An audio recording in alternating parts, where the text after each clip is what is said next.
बिस्मिल्लाहिर्रहमानिर्रहीम। Welcome to सुभान Attari podcast. आप देख रहे हैं सुभान अत्तारी ऑफिशियल यूट्यूब चैनल।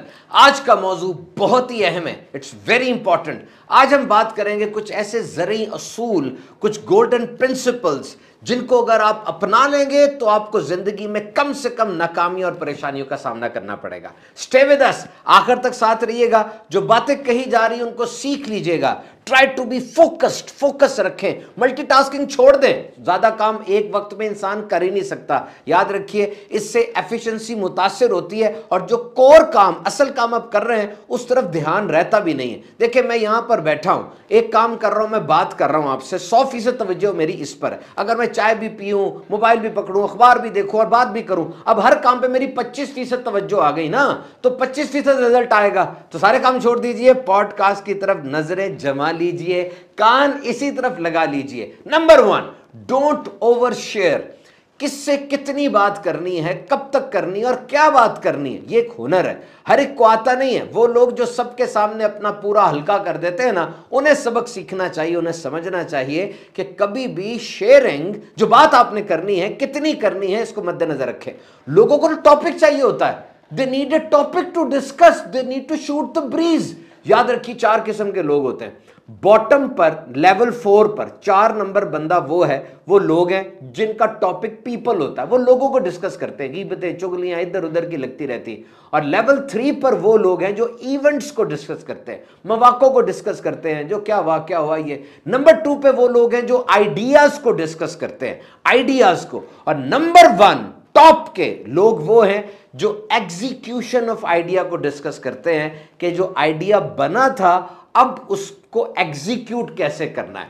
अगर आप बात सबसे कर रहे हैं, याद रखिए 90% लोगों को कोई गर्ज नहीं है इससे कि आपके साथ क्या परेशानी, क्या मुसीबत है, उन्हें कोई गर्ज नहीं है। और 10% लोग खुश हैं इस बात पर कि आप उस मुसीबत में मुब्तला हो गए। और ये जो आपने कहा हुआ कि चंद करीबी दोस्तों को सारी बातें बताऊंगा, सारा कुछ शेयर कर दूंगा, ये तो नुकसानदेह है ना। देखिए, आप शेयर करते हैं, ठीक है, कुछ लोग होते हैं ऐसे जिनको शेयर करना भी चाहिए, लेकिन मैं आपसे पूछता हूं, आप एक दफा ये नियत करें कि आप शेयर नहीं करेंगे, आप शेयर नहीं करेंगे। एक दफा आप चले, एक दफा नियत करें ना, शेयर नहीं करेंगे। देखिए, आपको पता चलेगा कि आपके दुश्मनों के पास अपडेट्स आना बंद हो गई हैं। देखिए, आपने अपने दोस्तों से शेयर करना रोका और दुश्मन के पास अपडेट नहीं जा रही। और मोहल्ले में जो पहले सारी बातें हरी के मुंह पर होती थी, अब नहीं है। साबित हुआ वो चैनल कौन सा था जिस चैनल से गुजर के वो बात का बतंगड़ बन रहा था और वो बात फैल रही थी। Privacy is power.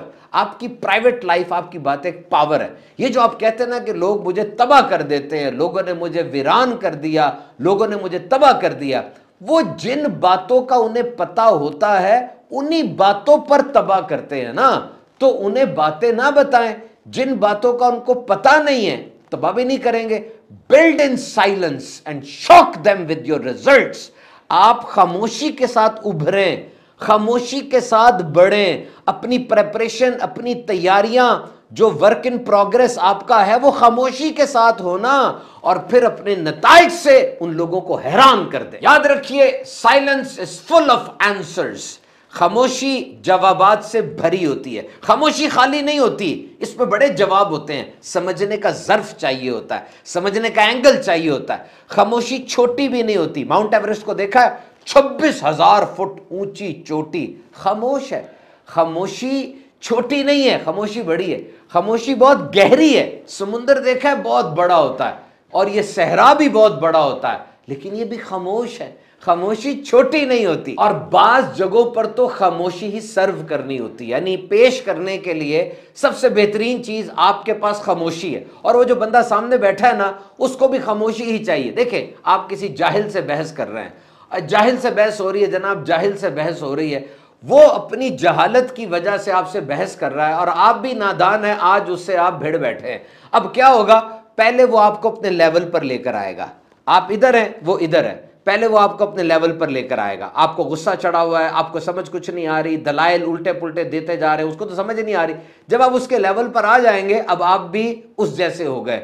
अच्छा, वो तो बड़े अरसे से जाहिल है, लेकिन आप तो आज और अभी बने ना, और आप तो ना तजर्बाकार हैं, जबकि उसको इस बात का बहुत अरसे से तजर्बा है। अब वो आसानी से आपको हरा देगा।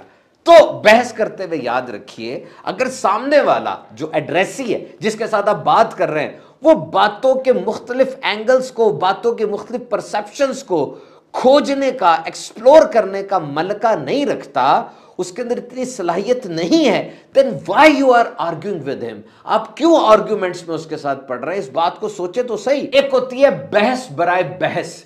हमारे पास कुछ लोग आते हैं, वो बात सीखने नहीं आते, अपना व्यू पॉइंट साबित करने आते हैं। जैसे किसी बंदे ने पूछना है, मुफ्ती साहब से मसला पूछना है, वो एक के पास जाएगा, दूसरे के पास, तीसरे के पास। दर हकीकत वो मसले का हल नहीं चाह रहा, वो अपनी बात की यस चाह रहा है कि जिस विंडो से उसको यस मिल गया वो बस मान जाएगा।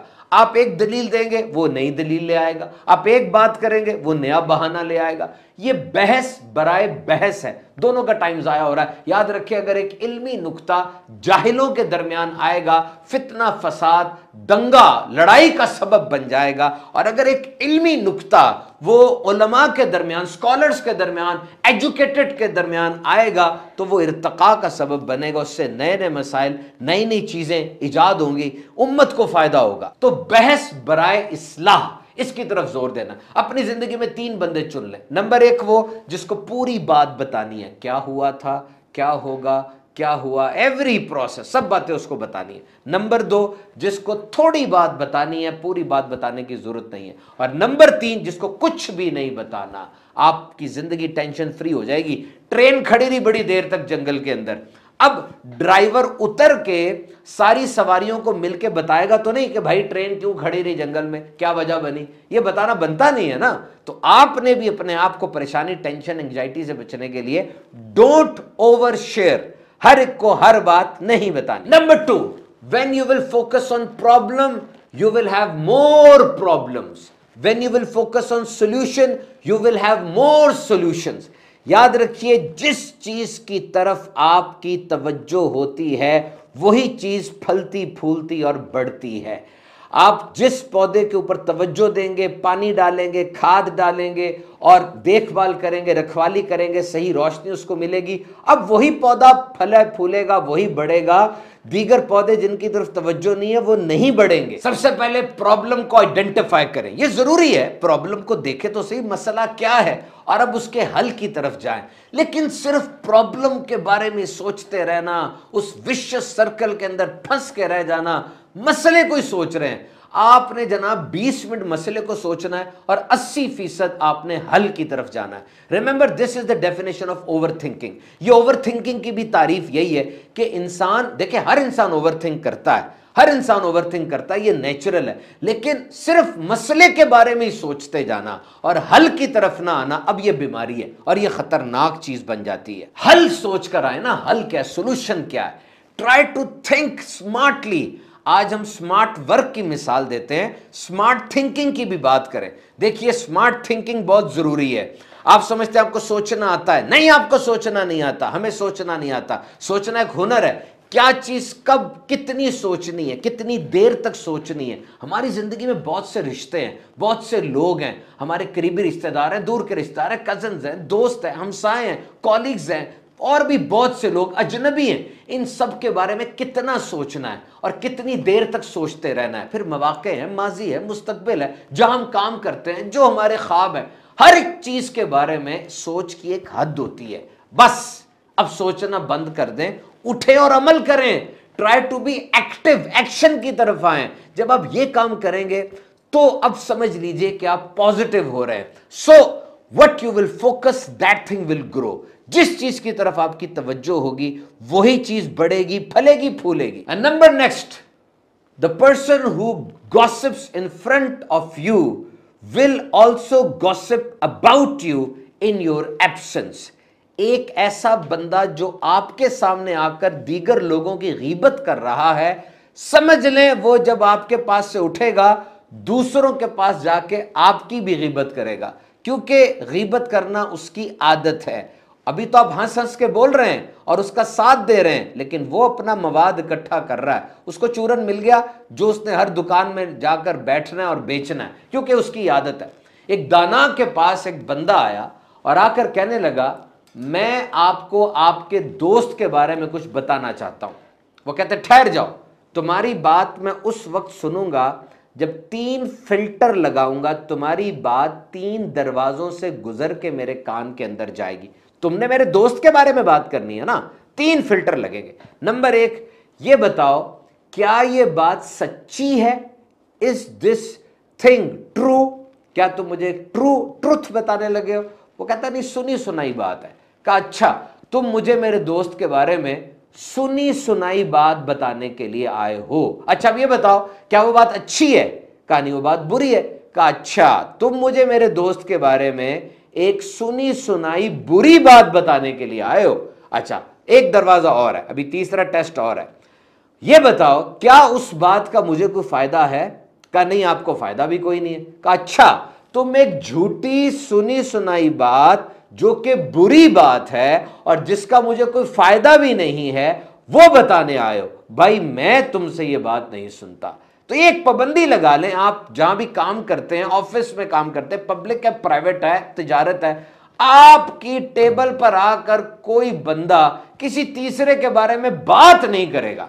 ये पाबंदी लगा लें, यकीन कीजिए आप बहुत सुखी रहेंगे। जब इंसान के कान में कुछ नेगेटिव जाता है ना, उसके जिस्म के सारे 37 खरब खलियों पर एक नेगेटिव असर होता है, उसकी मिजाज भी नेगेटिव हो जाता है, चेहरा मुरझा जाता है, वो दूसरों के ऐब टटोलने में ही लगा रहता है और ये नेगेटिव थिंकिंग उसके पूरे माइंडसेट और पूरे लाइफ को खराब कर देती है। पाबंदी लगा दे कि मेरी टेबल पे आके कोई किसी के बारे में नेगेटिव नहीं बोलेगा। And number next, in a functional relationship never cease communication, no pause.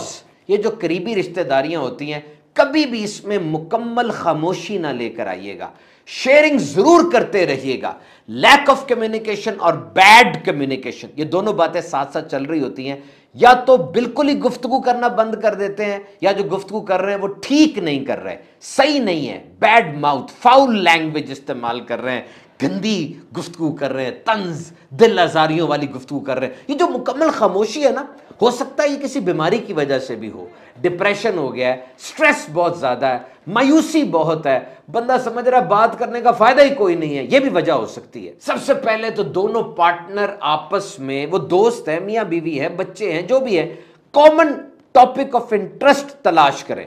यानी दोनों बैठकर देखें कि वो मौजू कौन सा है जो दोनों को पसंद है, या किसी एक को पसंद है तो दूसरा कुर्बानी दे। जारी बात है, दोनों जनाब नहर में तैरती हुई बेजान लकड़ियां तो नहीं है, अपनी अपनी मर्जी है, माजी गुजरा है, तजर्बात है, एजुकेशन है, दूसरे की राय का एहतराम करना चाहिए ना। साथ रहने वाले आपस में कनेक्टेड भी हों, ये जरूरी नहीं है। याद रखिए, एक ही घर में साथ रह रहे हैं, एक ही ऑफिस में साल साल से काम कर रहे हैं, आपस में कनेक्शन है या नहीं है ये जरूरी नहीं है। कनेक्शन की निशानी ये नहीं कि बड़े अरसे से साथ रह रहे हैं, बल्कि कनेक्शन की निशानी ये है कि एक दूसरे के दुख दर्द में साथ देते हैं। जब कोई परेशान हो उसके साथ खड़े होते हैं, उसके रवैयों को समझते हैं और उसको परेशान, उदास, बीमार देखते हैं तो अपना आप सेक्रीफाइस करके उसकी मदद करते हैं। ये कनेक्शन की निशानी है। एक बंदा था, कहता है मेरे 3 जानने वाले थे। जो पहला जानने वाला था वो मेरी जिंदगी का पहला प्यार था, माय फर्स्ट लव, और जनाब पेट में तितलियां, दिमाग में खुशी और बहुत रंगीन दुनिया, तितलियां हर तरफ। और नंबर 2 जो था उसके साथ एक इमोशनल कनेक्शन था, इंटेलेक्चुअल बात थी, जज्बात थे और एक दूसरे के साथ बातें शेयर होती थी, जज्बात थे, इमोशंस थे। और जो तीसरा था उसके साथ क्वाइट अंडरस्टैंडिंग थी, एक खामोश सी समझौता हुआ था, एक खामोशी थी और उस खामोश समझौते के अंदर रह रहे थे। उसे मेरी पसंद नापसंद का पता था, मुझे उसकी पसंद नापसंद का पता था, और हम ऐसा माहौल नहीं बनने देते थे जो कि हमें टीज करे, हर्ट करे, क्योंकि एक खामोश समझौता था, वो माहौल ठीक करते रहते थे। तो जब फैसले का वक्त आया तो मैंने सोचा कि तितलियां उड़ जाएंगी, जज्बात आने जाने वाली चीज है, लेकिन ये जो खामोश समझौता है जिसके अंदर इंसान को पहचान रहा होता है, हो सकता है इसकी एक्सपायरी थोड़ी लेट हो और ये रिश्ता थोड़ा चल जाए। घरेलू मामलात में, बिलखुसूस बच्चों के मुस्तकबिल, उनकी पढ़ाई और उनके दीगर मामलात में ज़ौजा की राय को कभी भी इग्नोर ना कीजिएगा। याद रखिए, बच्चे माँ के होते हैं। You cannot win a child without winning his mother. अगर आप माँ से लड़ेंगे बच्चे आपके खिलाफ हो जाएंगे, अगर आप माँ से मोहब्बत करेंगे बच्चे खुद ब खुद आपसे मोहब्बत करने वाले बन जाएंगे। बच्चे माँ के होते हैं, उसने माँ ने उनको पाला, जन्म दिया, वो माँ बच्चों के मिजाज को भी समझती है ना, बच्चों के मामले में हुसास भी बहुत है। तो आप खुद से कोई फैसला कर लेते हैं, उसको इग्नोर करते हैं, तो बच्चे के मुस्तकबिल के लिए भी मसला बन सकता है। तो नंबर 1, गुफ्तगू करते हुए सिर्फ बोले ना, बल्कि अपने पार्टनर की सुने भी। लिसनिंग बड़ी जरूरी है। एक शौहर और बीवी साथ रहते थे और 30 साल हो गए, शौहर बीवी का ख्याल भी रखता था, उसके लिए चीजें भी लेकर आता था, घर के मामलात भी चला रहा है। बीवी ने 30 साल बाद कहा कि आपने मुझे कभी आई लव यू नहीं कहा। उसने कहा आई लव यू सारा कुछ क्या था? कहा नहीं, मुझे कभी आपने आई लव यू नहीं कहा। अब यहां पे एक चीज हमें सीखने को मिलती है कि रिश्ता कोई भी हो, उसमें कम्युनिकेशन बड़ी वाइटल इंपॉर्टेंट है, बहुत ज्यादा अहमियत है कम्युनिकेशन की और गुफ्तगू की, बात करने की ना। लेकिन कम्युनिकेशन कंप्लीट कैसे होती है? देखिए, आप एक बात कहना चाह रहे हैं और आप एक बात कहते हैं, लेकिन अगला बंदा उस बात को वैसे सुनता नहीं है। आपने अपने तौर पे वो बात कह दी, लेकिन वो कन्वे नहीं हुई। उसको पार करने के लिए कोई मीडियम की जरूरत थी। अगले बंदे का अंदाज कुछ और था सुनने का, और उसको वो बात नहीं पहुंची। इसका मतलब आपकी कम्युनिकेशन मुकम्मल नहीं हुई। अक्सर कंपनियों के अंदर शिकायत आती है कि फला मुलाजिम तो बड़ा डफर है, उसके अंदर सलाहियत नहीं है, लेकिन वो ऊपर चढ़ता चला जा रहा है, प्रमोशन होती चली जा रही है। असल में वो बंदा बॉस तक अपनी बात पहुंचाने का हुनर जानता है। वो बॉस तक अपनी बात पहुंचा रहा है ना, कन्वे हो रही है बात, और बॉस उसकी बात सुन रहा है और उसको तरक्की देता चला जा रहा है। तो कम्युनिकेशन में यह बात याद रखे, सिर्फ बोलना नहीं बल्कि सुनना भी है, और ऐसे सुनना है कि कम्युनिकेशन कंप्लीट हो जाए। यह भी याद रखे, जब भी गुफ्तगू हो रही हो, मोबाइल पर ना बैठें, मोबाइल की तरफ अपना मुंह ना करें, बल्कि अपने पार्टनर को सुने। उसका टीवी भी ना देखें, बल्कि उसकी बात को सुने। सिर्फ अपने मसाइल ना उसको बताएं, उसके मसाइल भी सुने। बेचैनी का मुजाहरा ना करें, तसल्ली से ठंड के साथ बैठें, अच्छी बात करें, अपने पार्टनर से अच्छे अच्छे सवालात करें। Try to be good and cooperative and cordial. अपने पार्टनर से अच्छे अच्छे सवालात करें, उसके कैरियर के बारे में पूछें, उसके मुस्तकबिल के एस्पिरेशंस, ड्रीम्स के बारे में पूछें। अच्छी और सुनहरी माजी की यादों को दोहराएं, याद करें वो वक्त, कहां गए थे, प्लान, टूर वगैरह, और मुस्कुराकर बात करें। मैं के बजाय हम का लफ्ज इस्तेमाल करें। हम ये कर रहे हैं, हम जाएंगे, इससे बहुत जबरदस्त होता है। And try to be positive. बार बार मनफी बात के ऊपर आप टिक्की होके बैठ जाते हैं, उससे तो नुकसान होगा ना। Try to find positive. अगर पॉजिटिव नहीं भी नजर आ रहा, ढूंढें, पीछे होके झांकें, अंदर घुस जाएं, टटोलें, कुरेदें, पॉजिटिव निकालना है आपने। एक अंदाजे के मुताबिक तलाक में 65% मसला वो कम्युनिकेशन का होता है। पार्टनर को शिकायत ही होती है कि मैं इसको अपनी बात नहीं समझा सक रहा, और वो कहती है कि मैं इसको अपनी बात नहीं समझा सक रही, या मैं उसकी बात समझ नहीं पा रही। दोनों पार्टनर्स में जो ज्यादा समझदार है, ज्यादा मैच्योर है, ज्यादा पढ़ा लिखा है, उसकी जिम्मेदारी है कि वो आते हुए क्रैक्स को दूर करे, आगे बढ़ के चीजों को संभाल के चीजों को ठीक करे। कभी कभार ऐसा होता है कि गुफ्तगू तो हो रही है, लेकिन गुफ्तगू में अल्जामात, शिकायतें, कंप्लेंट्स, ग्रीवेंसेस, बस यही बातें दोहराई जा रही हैं। कोई प्यारी और अच्छी सी बात, कोई दिलरुबा, कोई दिलकश सा पहलू वो डिस्कस नहीं किया जा रहा। और अगर एक पार्टनर सिर्फ अकेला रिश्ते को बचाना चाह रहा है, तो याद रखिएगा वो रिश्ते को बचा नहीं सकेगा। ये कश्ती दोनों तरफ से चलेगी तभी पार लगेगी, वरना बड़ा प्रॉब्लम हो जाएगा। और यह भी याद रखें, वी आर ऑलवेज कम्युनिकेटिंग। हम हर वक्त कम्युनिकेट कर रहे हैं। जरूरी नहीं कि जबान से निकलने वाले अल्फाज ही कम्युनिकेशन हो, बल्कि आपकी आंखें, आपके हाथ, आपकी पूरी बॉडी लैंग्वेज वो कम्युनिकेट कर रही होती है। और अगर आगे से खामोशी है, इसका मतलब ये नहीं है कि जनाब कुछ नहीं है, अंदर अलावा पकड़ा है, एकदम फटेगा, सब कुछ जला के राख कर देगा। जज्बात, महसूसात, एहसासात, इमोशंस एंड फीलिंग्स आपके तो हो सकते हैं, लेकिन हो सकता है आपके पार्टनर के वैसे ना हो, तो मजबूर तो ना करें। याद रखिए, औरत के अंदर ये सरिश्त है, औरत की एक आदत है कि वो जज्बात, फीलिंग्स के हवाले से बातों को ज्यादा परखती है। लेकिन जो मर्द होता है वो मैन ऑफ लॉजिक होता है, मैन ऑफ फैक्ट्स होता है। मर्द को फैक्ट्स और लॉजिक ज्यादा पसंद है। किसी खास वजह से या अपनी किसी गर्ज की वजह से वो औरत के जज्बात के ऊपर आ तो रहा है, लेकिन वो मुतासिर नहीं होगा कभी भी। मुतासिर वो फैक्ट्स, फिगर्स और लॉजिक के साथ ही होगा। तो अगर बहुत अरसे से कम्युनिकेशन रुकी हुई है, आगे बढ़िए, उसको एक्सप्लोर कीजिए और देखिए कम्युनिकेशन ब्लॉक कहां से आ रहा है, उसको एक्सप्लोर करके ठीक कीजिए। Number next, action speaks louder than the words. आपका अमल, आपके अल्फाज से बढ़कर है, but consistency speaks louder than the both. लेकिन आपकी इस्तकामत कि आप मुसलसल अमल करते रहे, ये अल्फाज से भी बढ़कर है और एक्शन से भी बढ़कर है। तो याद रखिए, समझ जाइए कि ये वो चीजें हैं जिनको हमने डिस्कस किया कि जिन पर अगर आप अमल करते रहेंगे, जिंदगी में नाकामियां भी कम आएंगी, परेशानियां भी कम आएंगी और एक बैलेंस्ड लाइफ गुजरेगी। नाकामियां तो जरूरी हैं, जब आप काम करेंगे नाकाम होंगे, और परेशानियां तो ऐसी हैं जैसे ऑक्सीजन होती है, ऑक्सीजन अंदर जाएगी, परेशानियां भी अंदर जाएंगी, तजर्बा आएगा, सीख कर ही आगे बढ़ेंगे। लेकिन एक बैलेंस्ड लाइफ जिसके अंदर रिबाउंड्स कम होगा, जिसके अंदर आपको बहुत ज्यादा रिटेलिएशन कम मिलेगी, उसके लिए जरूरी है इन बातों का ख्याल रखें। हर बुध को सुभान अत्तारी ऑफिशियल यूट्यूब चैनल पर हमारा पॉडकास्ट होता है, जरूर देखिएगा।